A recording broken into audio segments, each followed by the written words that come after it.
नमस्कार दोस्तों, कैसे हैं आप लोग। मेरा नाम सौरभ कुमार है और मैं आप लोग को यहाँ पर रुक्मिणी प्रकाशन का किताब द प्लेटफॉर्म से जो है आपको समाज विज्ञान वस्तुनिष्ठ प्रारंभ ऑब्जेक्टिव प्रारंभ, ठीक है। तो आज का हमारा सेट नंबर 84 होगा और इसमें आपका जो है विदाउट एक्सप्लेनेशन बिना व्याख्या का ओनली क्वेश्चन आंसर होगा, ठीक है। तो आज का टेस्ट 84 आपके सामने आ गया, तो इसका हम लोग आज सेट प्रैक्टिस करेंगे, ठीक है, विदाउट बिना व्याख्या का, ठीक है।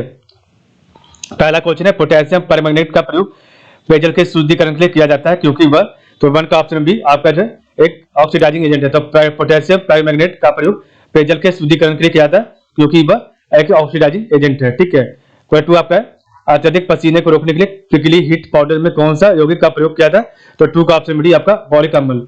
3 आपका है आर्क ब्लेंडिंग, तो आर्क ब्लेंडिंग में ऑर्गन का प्रयोग किया था क्योंकि, तो 3 का ऑप्शन बी धातु के साथ इसकी उपक्रांतिका कम होती है, ठीक है। आर्क वेल्डिंग में ऑर्गन का प्रयोग किया था क्योंकि धातु के साथ इसकी उपक्रांतिकता कम होती है, ठीक है।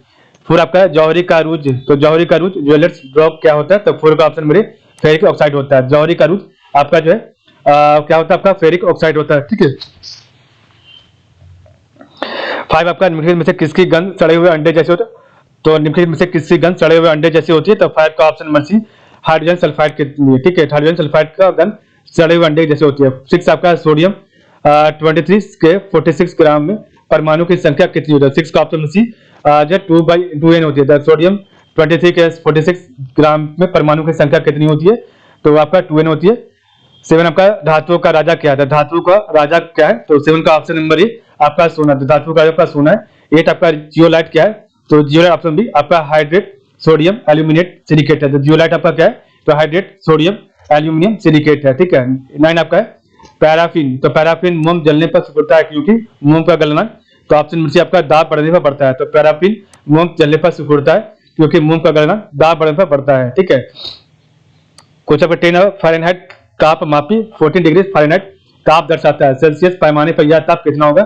तो फ़ारेनहाइट ताप मापी 14 डिग्री फ़ारेनहाइट ताप दर्शाता है। सेल्सियस पैमाने पर यह ताप कितना होगा। तो ऑप्शन बी आपका -10 डिग्री सेल्सियस होगा। 11 आपका है प्रकाश की एक किरण समतल दर्पण पर खींचे गए अभिलंब से 30 डिग्री का कोण बनाती है। यदि दर्पण को 6 डिग्री घुमाकर आपतन कोण 36 डिग्री कर दिया जाए तो परिवर्तित किरण का घूर्णन कोण क्या होगा। तो 11 का ऑप्शन बी आपका 12 डिग्री होगा। आपका एक प्रोजेक्टर तथा पर्दे के बीच की दूरी 1% बढ़ा दी जाए तो पर्दे पर प्रतिबिंबित होगा। ऑप्शन नंबर डी आपका लगभग 2% घट जाएगी, ठीक है। तो एक प्रोजेक्टर तथा पर्दे के बीच दूरी 1% बढ़ा दी जाए तो पर्दे पर प्रतिबिंबित लगभग 2% घट जाएगी, ठीक है। कुछ आपका 13 नंबर ऊपर दिया गया। तो 40 सेंटीमीटर फोकस दूरी का एक उत्तल लेंस 25 डिग्री सेंटीमीटर फोकस दूरी के एक अवतल लेंस के संपर्क में रखा जाए तो लेंस की क्षमता होगी। तो 13 का ऑप्शन मेरे -1.5 डायप्टर होगी। 40 आपका विभिन्न तरंगे, तो विभिन्न तरंगों के लिए आयाम ए तथा आवृत्ति ए का मान नीचे दिए गए हैं और इनमें किसकी तीव्रता सबसे अधिक है। तो विभिन्न तरंगों के लिए आयाम ए तथा आवृत्ति एन का मान नीचे दिए गए, इनमें किसकी तीव्रता सबसे अधिक होगी। तो 14 का ऑप्शन सी एन = 5 हर्ट्ज और ए = 15 मीटर। 15 आपका 12 ओम का प्रभावी प्रतिरोध प्राप्त करने के लिए 8 ओम और 15 ओम के दो प्रतिरोधों को समानांतर क्रम में जोड़ा जाता है।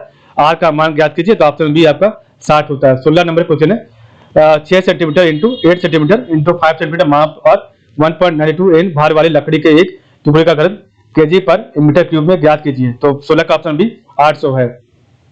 17 नंबर है मंगल ऑर्बिटर मिशन MOM मंगलयान को किस वर्ष में प्रक्षेपित किया गया था। तो 17 का ऑप्शन बी 2013 में। 18 नंबर है निम्नलिखित में से कौन सी प्रक्रिया कार्बन डाइऑक्साइड को वातावरण से घटाती है। तो ऑप्शन बी आपका प्रकाश संश्लेषण फोटोसिंथेसिस।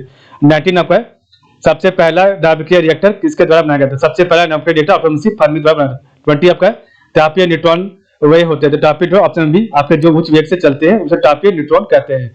21 है अफीम पौधे को किस भाग से प्राप्त होता है। अफीम पौधे के किस भाग से प्राप्त होता है। ऑप्शन बी आपका पुष्प से प्राप्त होता है। 22 है किस कारण जल में रखने के बाद बीज फूल जाते हैं। तो ऑप्शन बी आपका अंतर शोषण के कारण। तो किस कारण जल में रखने पर बीज फूल जाते हैं। तो आपका अंतर शोषण के कारण।